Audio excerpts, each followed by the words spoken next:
This is It Was a Thing on TV. Total Red Man has ever done something like this to me! It's, Ladies and gentlemen, I give you the dregs of humanity! Episode 241, submission number 432, Abby's.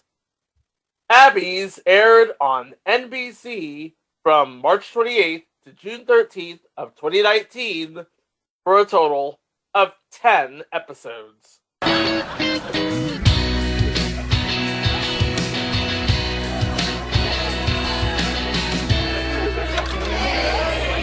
NBC has a very storied history with sitcoms set in bars. Oh, well, yeah. One sitcom set in a bar. Yeah, that's basically it. But it was a really good sitcom set in a bar. It lasted 11 years, and it gave us one of the best long-running bits on this podcast. 22,000 big ones? 22,000 big ones! 22,000 big ones. Certainly NBC would feel like they could, sort of kind of resurrect that concept with a little extra zaniness, perhaps? Maybe? The story begins in the fall of 2017. NBC gives a put pilot notice for an untitled bar-centered sitcom to Josh Malmuth, who writes it. And by the way, Josh Malmuth, not known for much except writing for New Girl and Superstore.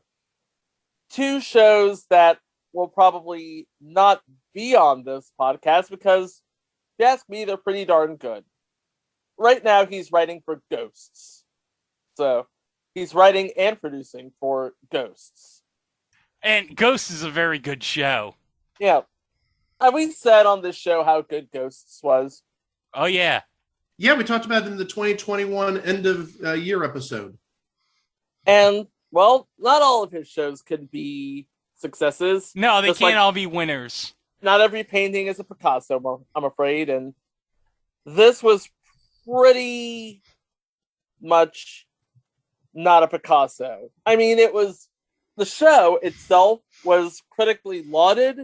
The problem was, it was a sitcom on NBC, and it was not The Office. Oh, yeah. Or Parks and Recreation. Oh, yeah. Nobody watches NBC sitcoms. Mm-mm. I mean, Superstore was a critical drawing, but nobody watched it. Yep. And that's pretty much the curse of the late 2010s sitcom on NBC. It could be incredibly well written, incredibly well acted, but nobody will watch it. Because it's usually on Thursdays where CBS puts up something like Ghosts or Young Sheldon. Anywho, so Josh Malmuth, he gets a put pilot order. He writes it out, and he was going to executive produce alongside Mike Schur, who's known for The Office, and David Miner, who is known for Parks and Recreation. So you have two really solid producers of two really solid shows on NBC coming together like a Voltron of funny, with Pamela Fryman from How I Met Your Mother forming the head. Oh, Pamela Fryman, yeah! Yeah. So you got some good names. Yeah. Speaking of which, Greg. Yeah. I saw the moment. Okay. I can't unsee the moment. Okay, do you want me to describe the moment from episode 5 of How I Met Your Father? Very briefly, please. Okay, hold on. Yeah, spoiler alert. Spoiler alert! Spoiler alert! So we learned a very shocking secret in episode 5 of How I Met Your Father. Sid has, a problem with Sophie's mother, whenever he goes to meet her. And we learned the shocking secret. He lost his masturbation virginity to Sophie's mother. He likes to think of Sophie's mother when he's in the throes of self-passion. And not only that, but there's a shocking secret to the moment he lost his masturbation virginity. He didn't want his hamster named Slim Shady to watch it. But in the process, when his mother's knocking on the door, his lava lamp accidentally knocks over, goes onto the hamster cage, and kills his hamster. What I've seen, I can't unsee. Yeah. I can't even give that a Susan St. James uh-oh. That's like beyond uh-oh. That's like, what the hell? I'm like, oh no. Oh no. Oh no! Oh, no. Oh no! Oh no! Oh no! Oh yeah! Kool-Aid Man, this is not the time right now. Just get out. Anyway, so we were talking about the Voltron of comedy. Mike Shore, David Miner, Pam Fryman, and Josh Malmuth. Certainly, nothing wrong can happen here.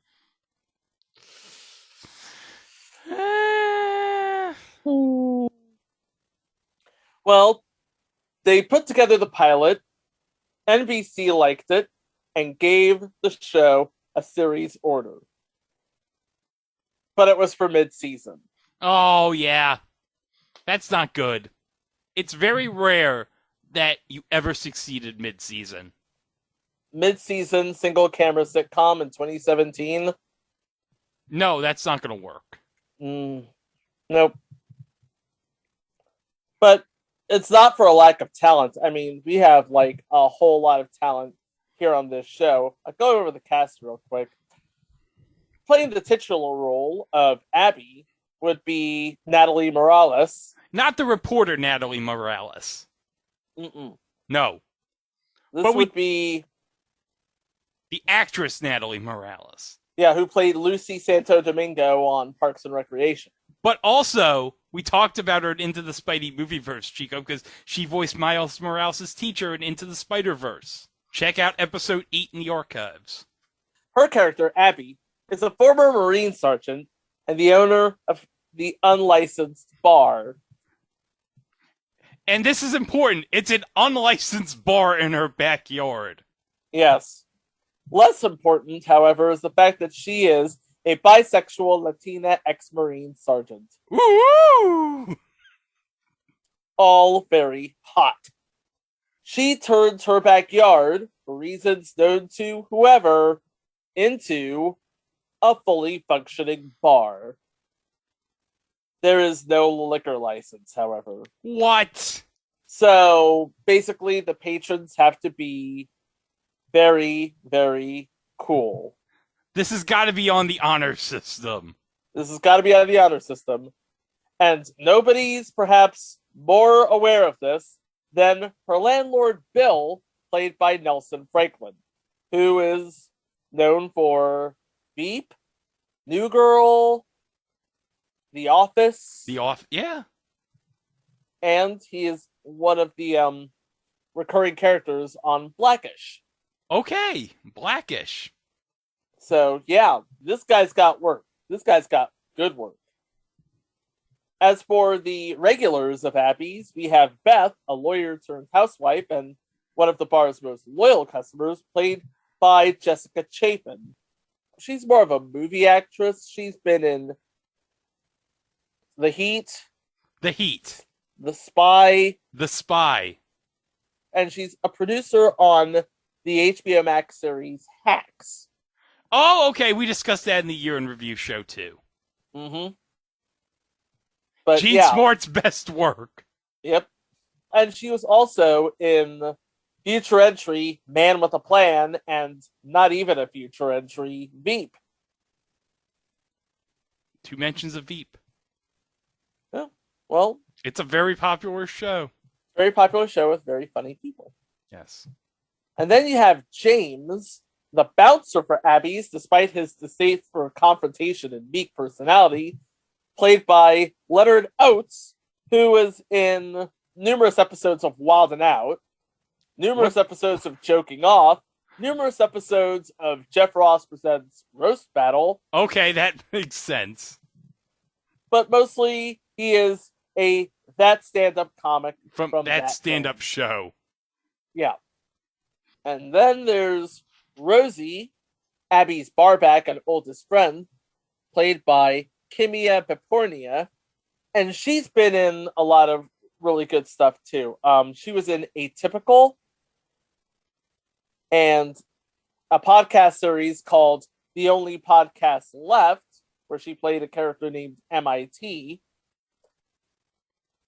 And she was that woman from that episode of Adam Ruins Everything. Seriously, she played 3 different characters on 3 different episodes of Adam Ruins Everything. Okay. I missed that show. Me too. Damn you, corporate synergy and stuff like that. Yep.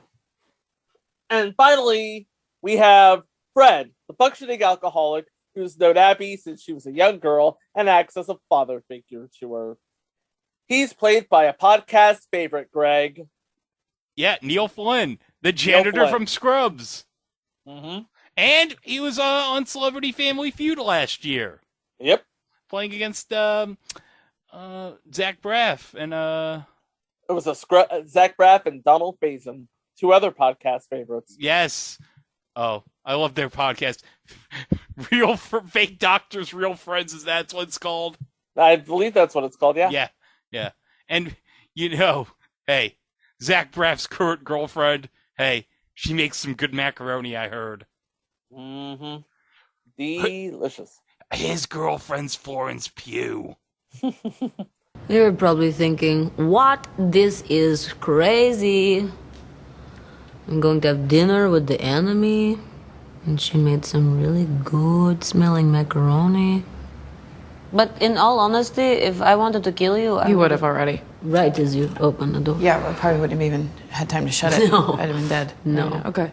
Hey, I also want to add about Neil Flynn. Yeah. Mm-hmm. One of the best episodes of Bob's Burgers from, I think it was like season 2, season 3, OT, the outside toilet. Oh, I love that episode. He voiced Max Flush. Oh. Great episode if you've never seen it. Hey, my brothers and my sister-in-law, they're looking forward to the Bob's Burgers movie later this year, so. I think everybody is looking forward to the Bob's Burgers movies. It's the movie we need in 2022. It is indeed the movie we need in 2022. I concur.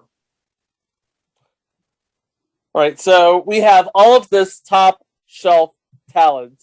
We have all these top shelf writers. Certainly, this is going to be a top shelf show, right? Well, here are the episodes. I'll let you be the judge.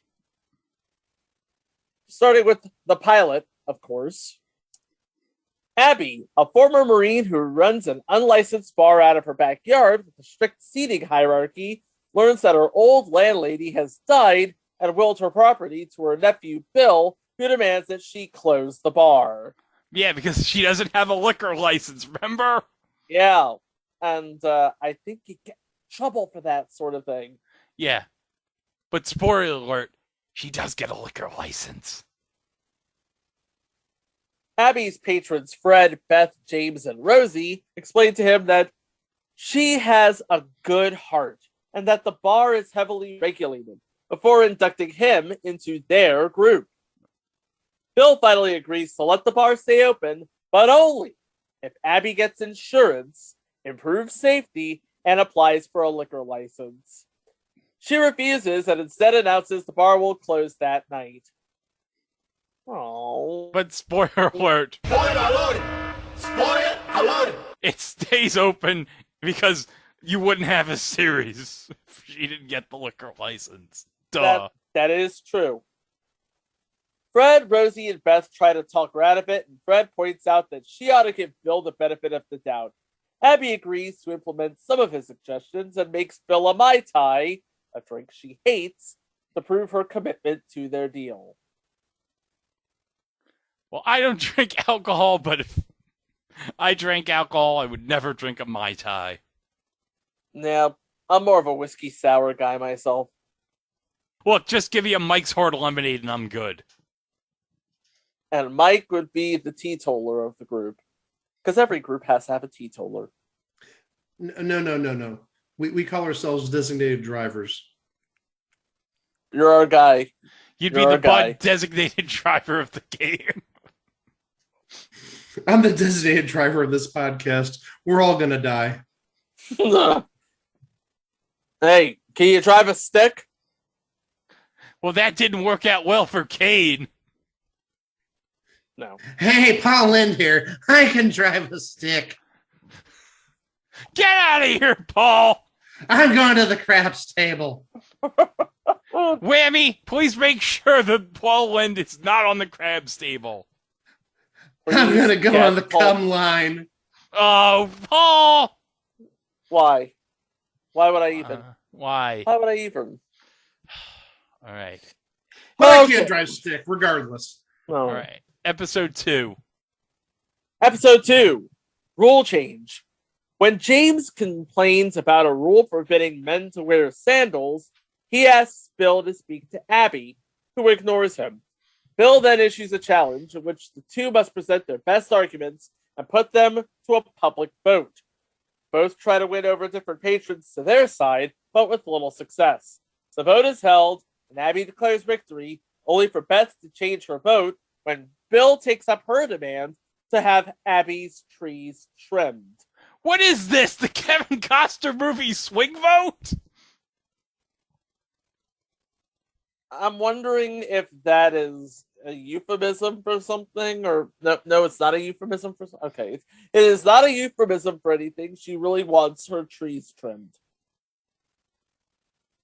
With the vote tied, a game of bocce is held as a tiebreaker. Oh, bocce! Never thought we'd get a reference to bocce on this podcast. Those stupid oblong balls. Ball. Hey, there's nothing wrong with bocce. It's just like curling, except it's not on ice. We need bocce night in America, Mike. We seriously do. I mean, we have a big tournament right down the street from here. This is actually a very big area for bocce. Maybe it'll be on the next edition of ESPN 8 The Ocho. Who knows? I'm still waiting for curling night in America, but that's just me. No, there was a curling night in America. Yeah, we discussed it. It was a thing on TV Presents on the Podbean feed. NBCSN did have a curling night in America. Okay. But did because yeah, NBCSN doesn't is no exist. more. No. Moment of silence.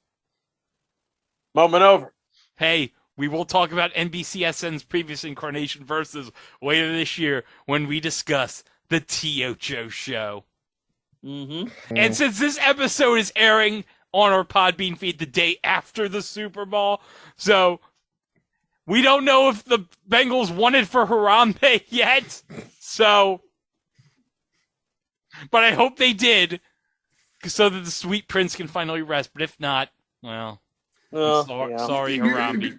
Greg just wants that Return to the Jedi scene, but with Coach O and Boomer Esiason and Harambe, and maybe Howard Hessman's going to make an appearance. I don't know. I could make that happen, you know. If they win. Oh, we can Photoshop that together. I can make that happen. Let's hope if they win.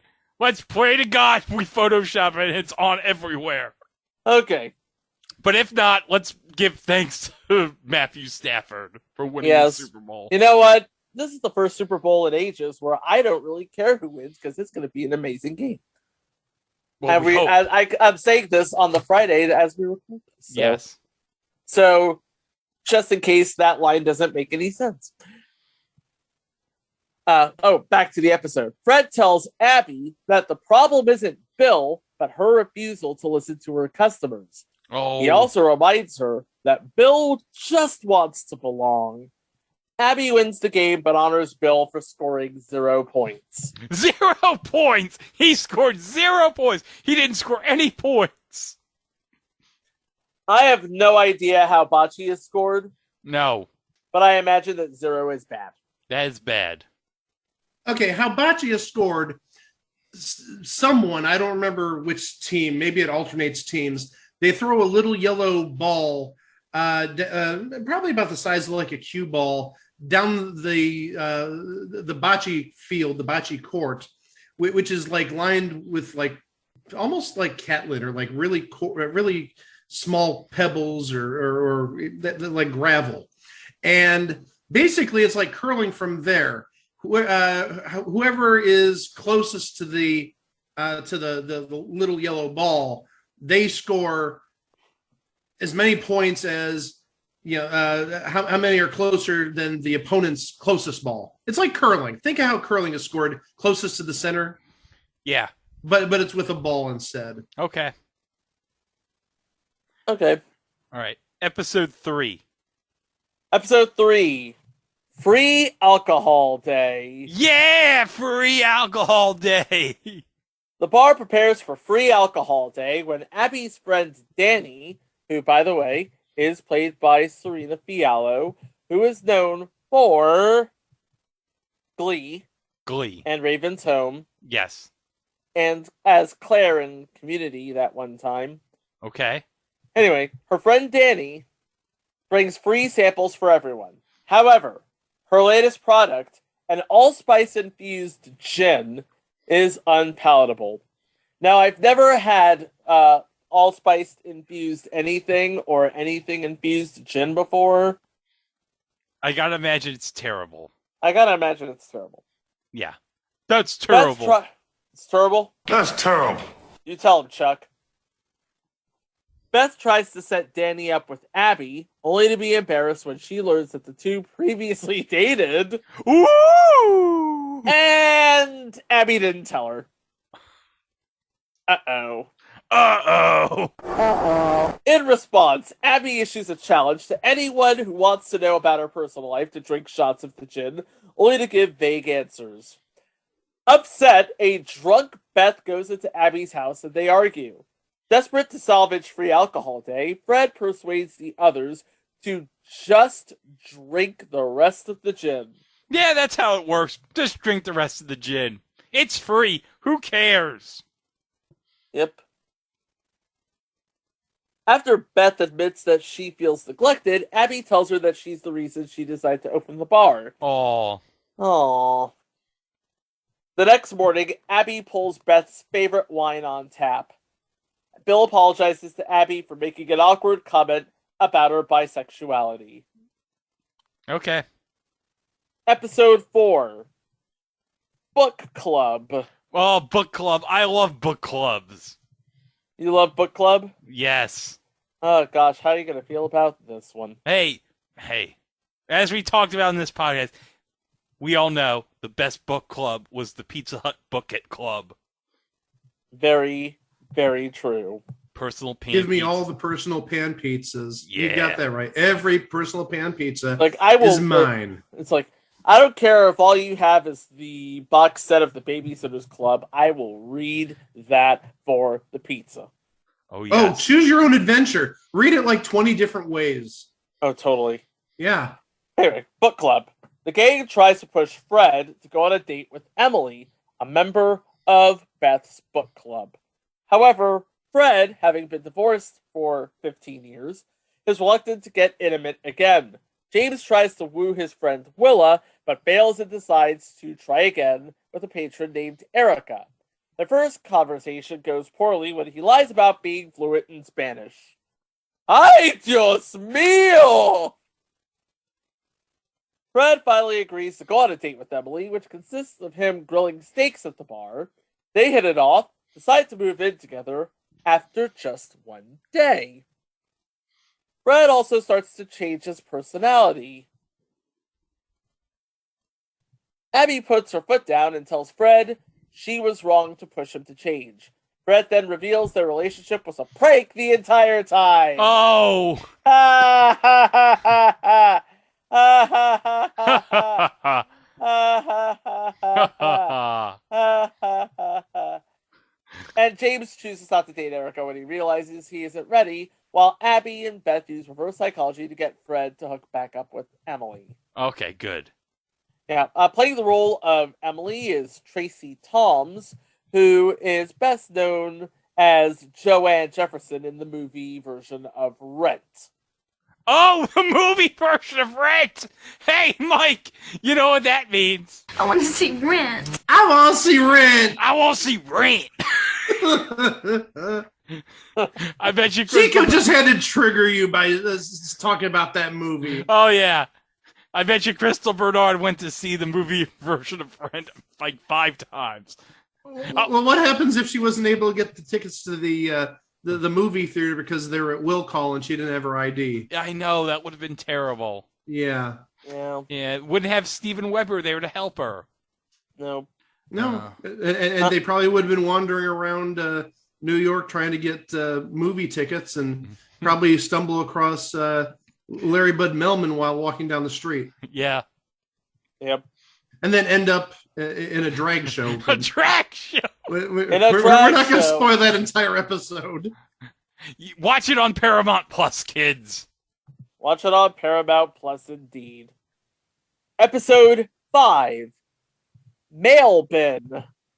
While sorting through unopened mail, Bill finds a letter from Abby's deadbeat father, Abelardo, containing a check for $287.50, which she believes is him trying to buy her forgiveness.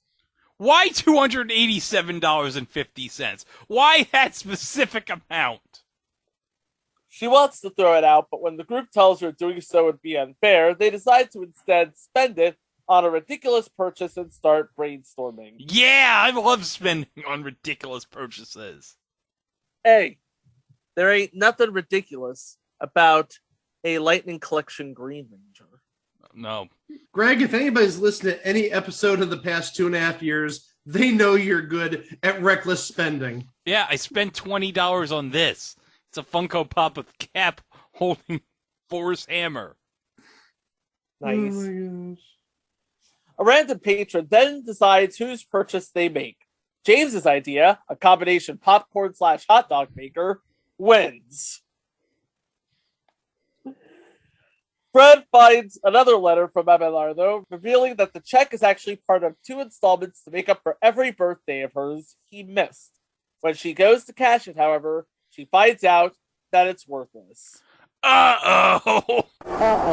Heartbroken, Abby burns the rest of her mail. In a show of solidarity, the group buys the popcorn hot dog maker for her and affirm that she doesn't need her father's approval to be happy. Aww. Episode 6. Liquid Courage. Liquid Courage. Liquid Courage. James is offered a better paying job, but feels that accepting it would mean too much responsibility. Bill decides to say goodbye to every patron after Fred walks away from their conversation.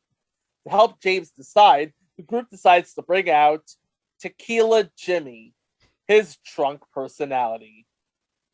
Abby's unpleasant neighbor Richard threatens to report her to the police unless she agrees to close the bar early, so she talks him into giving her a few weeks to make improvements. However, James, now full of confidence, throws Richard out and he reneges on the deal. Seeing Bill struggling, Fred steps in to help. Abby calls Richard back and has James warn of the consequences of closing the bar too soon, which convinces him to sign back onto the deal. James completes his first day as manager and gifts Abby with a bottle of expensive tequila, and Bill and Fred patch things up. Oh, that's good. That's nice. Playing the role of Richard is a man by the name of Sam Pancake. Sam Pancake! Yeah. Nowadays, he's known primarily as Carter French on A Million Little Things and drama teacher on Saved by the Bell, but really, this is just an excuse to say the words Sam Pancake. Sam Pancake. Sam Pancake. He was also in 12 episodes of Kitchen Confidential, which is a future entry. Is that the one that has Gordon Ramsay on it? No, it's Bradley Cooper as Anthony Bourdain, somewhat, sort of. Wait, Bradley Cooper did a show about... Really? Wow, okay. Yep. When was this? This was in 2005. Okay, that explains it. This was like Wedding Crashers era Bradley Cooper. This was way before he got up with Lady Gaga to sing that one song that everybody loves. Yeah. And dear God, is that song great. Oh God, that song is amazing. Yeah. Hey, A Star is Born. I love that movie so much. But you know what I don't love it as much as? Let me guess. Wings? How'd you know, Chico? Lucky guess. Well, We referred to it just a few minutes ago. we did. Okay. Christopher Bernard wanted to see Rent. She wants to see I want to Rent. see Rent. Okay, I want to see Rent. I want to see Rent. guys. Okay. Mhm. You sitting down. I have a confession to make. Trust me, I'm not standing up. Okay. Okay. This is shameful to admit, but I love Wings. No, you? I'm gonna admit it. I love Wings. You're a liar. Whammy! Aren't you watching Paul right now? Get back to the craps table, Paul. Oh boy. Episode 7. Soda Gun. Abby's soda gun breaks. Oh no! That's terrible! So Bill has hired his friend Corey to fix it. This annoys Fred, who considers himself the bar's go-to handyman. And James prepares a new emergency plan for the bar, but Rosie tells him it's too complicated to be of any use. The gang tries to cheer Fred by lighting up the bar and playing his favorite song, but nothing works. Out of desperation, they give him the token. The token? The token. He who has the token will have a week of free drinks. Oh! Nice. But he refuses the token. Why? He drops it on the ground, accidentally steps on it. Beth explains that Fred wants to be useful to Abby because he sees her as a daughter. So Abby talks to him and tells him no matter what, she will always see him as the closest thing she has to a father. Oh, that's nice. Harmony is restored to the bar, and Rosie comforts James by telling him that the bar's safety depends on everyone looking out for each other.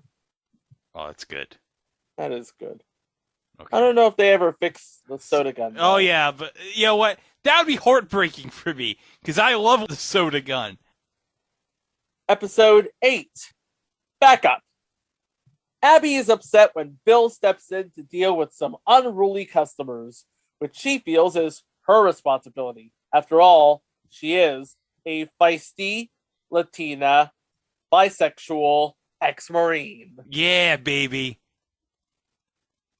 James accidentally breaks Beth's prize mug and pins it on another patron, who is then punished by being placed in the sprinkler chair. Oh, no, not the sprinkler chair. Not the sprinkler chair! Not the sprinkler chair. What's the sprinkler chair?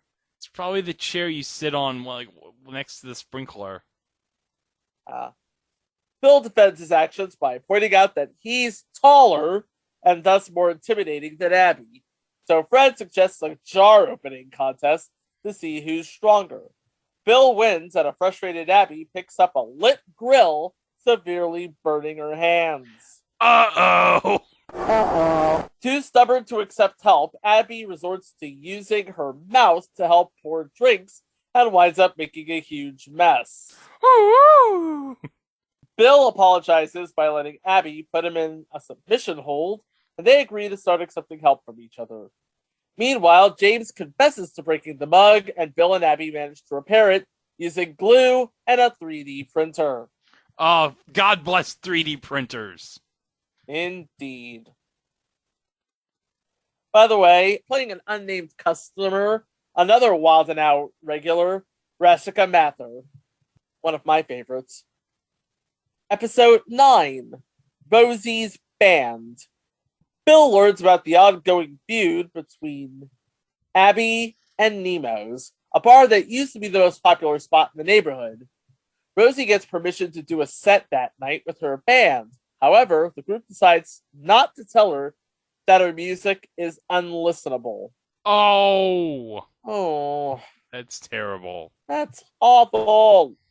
So is her music, apparently. Yankees thumbs down guy here. Overjoyed, Rosie decides to start playing the bar every week. James becomes convinced that a customer at the bar, Clark, is a wanted fugitive, but Fred tells him he's paranoid. Abby and Beth try to cut a deal with Nemo's to get the band off their hands, but Rosie overhears and feels betrayed.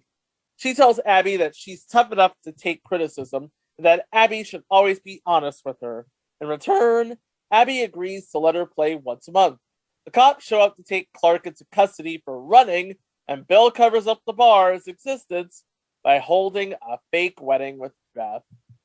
Playing the role of Clark, another real one, Rob Hubel. Oh, yeah, Rob Hubel. Because he's a real one. Yeah, he's a podcast favorite. Yep. Yeah, been on a lot of stuff. Yep. Of course, right now he's playing the role of John Calabasas in The Goldbergs, but he plays various characters on Bob's Burgers, Children's Hospital, Big Mouth, American Dad. Oh, he's awesome on Children's Hospital.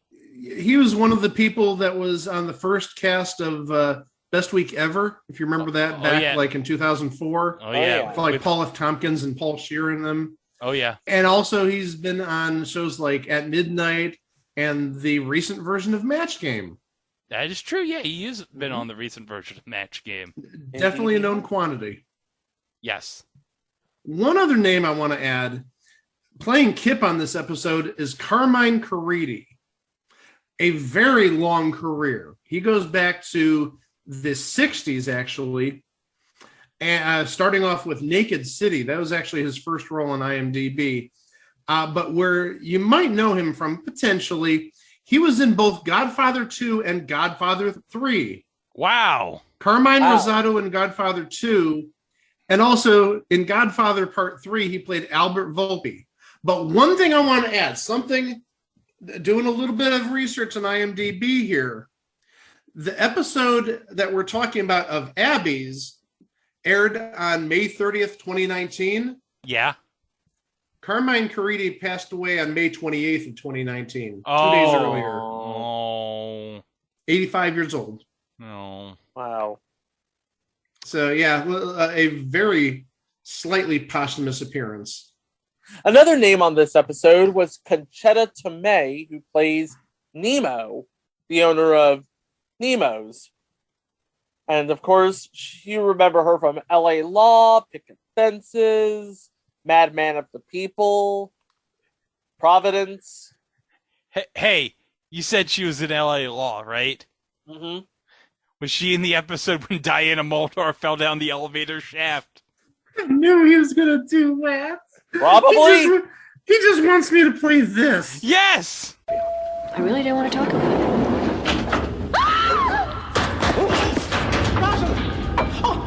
Oh my God!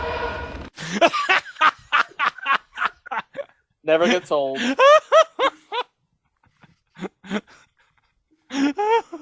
We're just pulling out all the sound bites tonight. We're bringing out all the big hits. Yep, all the greatest hits of this podcast, folks. You know, there's one we haven't played yet. What? Mm-hmm. Oh! The Day After. Oh, yeah, let's do it. No. Play the clip. Oh, my, looks like it's raining in Kansas. No, that's just a little bit of dirt. I'll just check it right. Oh, there's no Kansas. Oh, my, that looks like the day after. It doesn't even have to do with anything. No. We're just touching all the buttons on the soundboard tonight. Anywho, and now we get to the last episode, The Fish. When Bill admits to the group that he has Padres season tickets behind home plate that he lost in his divorce, they have him invite his ex-wife Sharon to the bar to reclaim them. Bill explains that Sharon is experienced at tearing him down emotionally, so the group boosts his confidence and he succeeds in convincing her to give the tickets back. However, Sharon then reveals that she also wants to get back together. Wow. Wow.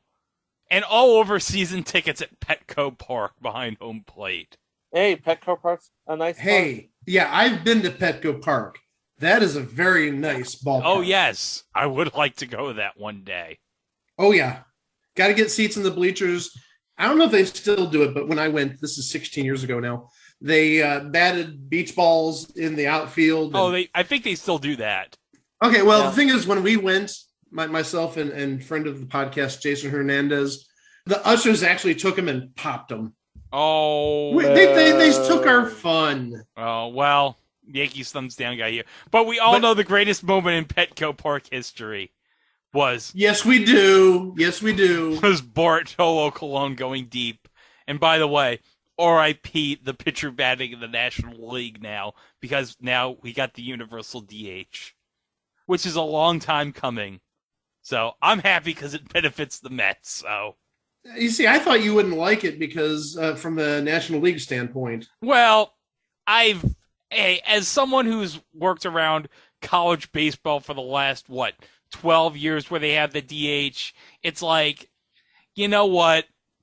Everyone uses the DH, even the independent minor leagues. It's like, it's time. It's time to give up the coast and just go ahead with the DH. So, and also, if we had a universal DH like a decade earlier, I guarantee you David Wright's career would have been extended at least 5 years. Well, I was just going to say, not just David Wright. I was going to say Albert Pujols. Now he doesn't have to play the field, play first base at 41 or 42. He can actually be a hitter only. Yeah. So he can play in either league. All right. Do we have anything else in the final episode? The bar throws an improvised tuna luau to keep them from leaving, and Bill eventually realizes that Sharon doesn't truly love him when she insults his friends, and he breaks up with her, declaring that this is his life now. Abby then gives him his own bar stool, something only a regular is allowed to have, and decides to keep the tuna luau as an ongoing event. Playing the role of Sharon, Bill's ex-wife, is Mary Holland, who is known, she's more known for voices. She's played Mamie on Craig of the Creek and Teen Party Girl on Duncanville, and she was 83 on Star Wars Jedi Temple Challenge on YouTube, if you remember that. I'm the only one who remembers. I don't follow that stuff on YouTube. Star Wars Jedi Temple Challenge was basically a Disney-produced game show hosted by Ahmed Best. Oh, okay. It was basically their answer to Legends of the Hidden Temple. Oh, okay. Disney but in the Star Wars universe. It was originally supposed to be on Disney Plus, but they moved it to YouTube, I guess. Yeah, probably because reasons. Probably. But hey, that's kind of great. The voice of Jar Jar Binks hosting a Star Wars themed Legends of the Hidden Temple. Yep. And she was also a semi-regular on Beep as Shawnee Tans, but nowadays you can see her on the Netflix series. Oh God, I can't believe I get to say this title on the podcast for the first time. What is it? The Woman in the House Across the Street from the Girl in the Window. What the hell is that? It's a satire send-up of gritty true crime dramas with Kristen Bell. Oh, okay. That show. Yeah. The Woman in the House Across the Street from the Girl in the Window. It's a comedy? It's a mini-series. But yeah, it's a comedy. Okay. Just want to be sure. Like that TV Guide had for Second Chance 1987. Yes! This is a comedy! Okay. By the way, the plot of that is, when a handsome neighbor moves in across the street, Anna, a heartbroken woman for whom every day is the same, starts to see a light at the end of the tunnel. That is, until she witnesses a gruesome murder. Or did she? It was created by the folks who did the Looney Tunes show. That's all you need to know. Okay. And that is Abby's. Is Abby's, yeah. So, yeah, as we mentioned, this was mid-season, and as we all know, mid-season comedies just don't do well unless you're The Office. Yeah, And even The Office struggled in its first season. Yeah, basically. So, now the million-dollar question. How did this go wrong? Aside from, duh. Well, it's time for our reoccurring segment. Look at the schedule. All right, where did this air, Chico, on Thursday nights? On Thursday nights, it aired at 9:30 out of Brooklyn Nine-Nine. Okay, so Brooklyn Nine-Nine was the lead into this. Brooklyn Nine-Nine was the lead into this. And by then, NBC Thursday would be Superstore, AP Bio, Brooklyn Nine-Nine, and Abby's. And Law and Order Special Victims Unit. Doink doink. Okay, so let me try to think. On CBS, you'd have Survivor. I don't even know. No. On CBS, you would have Life in Pieces. Oh, yeah, I forgot about Life in Pieces, yeah. Yeah. On Fox, you would have The Orville. Oh, yeah, The Orville. We're still awaiting that next season of The Orville on Hulu. That's gonna drop in a few months, dude. Oh, good. Hey. It's gonna be on Hulu, but yeah. It's gonna drop in a few months. Hey, we'll be talking about Adrian Pilecki later this year on this podcast, baby. And you know how much I love me some Friday Night Lights. I know you love your Friday Night Lights. Not as much as Wings, but you love it just the same. Oh, yeah. And hey, Jesse Plemons got nominated for an Oscar, too. There you go. Way to go, Landry. Not to mention he married Mary Jane Watson, so he upgraded from Tyra. And then you have the 800-pound gorilla in the room. Comparatively. Station 19. Which was basically part of ABC's Shondaland block. Oh. So Brooklyn Nine-Nine, as it's running out the clock, leading into Abby's, plus it's up against Station 19. That'll do it. That'll do it indeed. It wasn't bad. No, it wasn't. Hey, NBC has aired certainly worse comedies than this. Whitney. How did I know that was the first thing you were going to say? Oh, and especially this week, everyone's probably roasting the shit out of Whitney Cummings for her coming to Joe Rogan's defense. So I am so down with bashing her right now, so. Okay, so Rolling Stone basically called Abby's like Cheers, but woke. NBC's new series, centered on a bar owner and a regular customer, blends old-school sitcom tropes with a modern sensibility. They basically said that Abby's could air on the same 80s NBC that was home to Cheers, not coincidentally the favorite comedy of executive producer Mike Shore, who, by the way, was also in charge of The Good Place.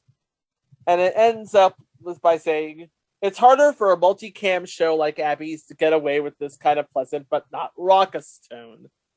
The presence of the studio audience is palpable. The camera sometimes sweeps over the bleachers at the end of commercial breaks. Oh yeah, because this was taped outdoors. Yes. This was revolutionary for it to tape outdoors. Yeah, that's kind of impressive. Yeah. It makes it more obvious when jokes don't land or even try to land. Shore isn't the hands-on showrunner, but almost every series he's been involved with has demonstrated significant creative growth across and after their respective first seasons. Hopefully, Abby's follows suit and figures out how to generate more belly laughs, but even if it doesn't, TV has recently been in a drought for the kind of reassuring good time that the series already provides, and that the bar's regulars seek out whenever they wander into Abby's backyard. And Fred pretty much sums it up perfectly.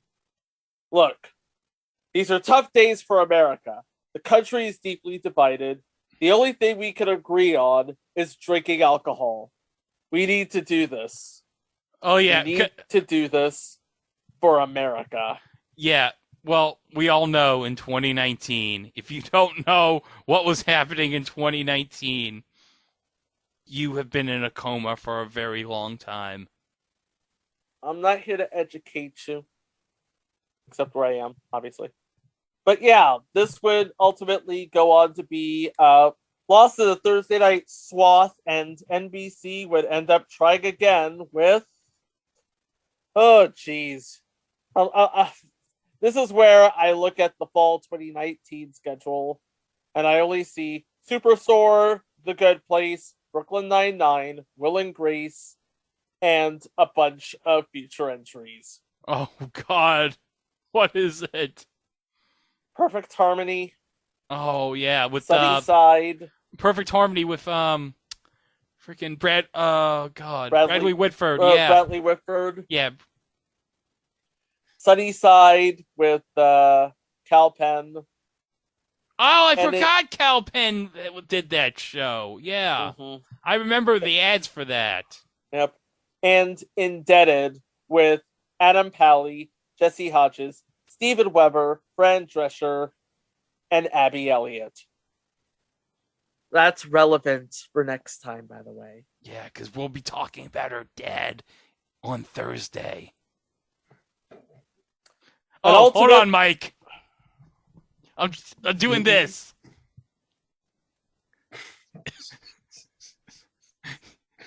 You'll figure this out on Thursday. Well, the people can't see what you're doing. No, they can't see it, but but I know what you're doing, and I know exactly what you're doing. I've been doing it for most of the show, and you haven't noticed. Oh boy! Boy, you should go to the handsome boy modeling agency or something like that. Oh, I should. I'd be a great model. But I heard that there's a filthy side to that business, so I'm not going to do it. Oh boy! No, there is. Yeah. On the other hand, the AB Club said that Abby's is a backyard Cheers that needs a little more time in the bottle. The first impression of Abby's is one as enticingly unrefined as its central setting. Sitcoms are often required tastes. This one just so happens to be reminiscent of the rare exception that tasted good from the very first drop. And while it doesn't have everyone around the bar figured out, the sight of Morales so at home on a show with her name in the title is worth raising a glass to. But even with all that talent, even with all that promise, and even with a plum time slot in between Brooklyn Nine-Nine and SVU, NBC couldn't find the audience that would stick around for one more shot, and it became a thing on TV. Yeah, it did. But you can get this on iTunes. Yep, all 10 episodes. They're available on iTunes, so if you want to watch it, it's on iTunes. I wonder if it's on Peacock, too. No, it's not on Peacock. I looked. Okay. So, yep, all 10 episodes are available on the iTunes. All right, so right before Mike decides to call last call, we just have enough time to remind you that you can listen to all of our previous installments on our website. itwasathingontv.com.